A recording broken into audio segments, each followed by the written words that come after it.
Aujourd'hui, il y a 20% en gros de la population européenne qui sont exclus de cette transition écologique, transition énergétique. Et ces 20% sont des gens qui sont dits en précarité. C'est des factures beaucoup trop lourdes pour les ménages. Et un vrai sujet qui est de travailler à avoir des logements beaucoup moins énergivores.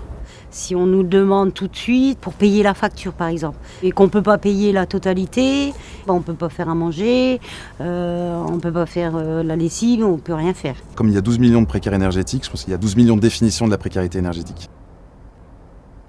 C'est très important de rencontrer d'autres gens, de pouvoir changer nos idées et faire la main dans la main. Il y a une volonté d'animer ces journées avec des méthodologies qui sont très constructives, assez créatives. C'est essentiel de mettre ensemble tout le monde et de pouvoir parler le même langage et s'approprier les besoins des uns et des autres.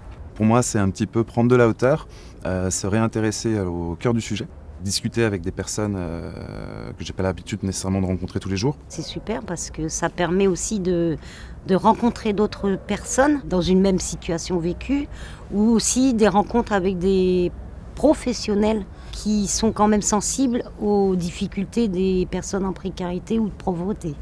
Moi, ce qui m'a vraiment surpris dans ces échanges, c'est de dire que les solutions, elles arrivent d'abord des gens qui sont dans la précarité énergétique. Et comment on va les mettre en position de libérer leurs énergies, libérer leur volonté de s'en sortir. Et donc, on est là pour justement trouver les meilleurs outils, les meilleurs moyens pour le faire. Je pense qu'il y a vraiment en tout cas à continuer à s'activer sur ces sujets.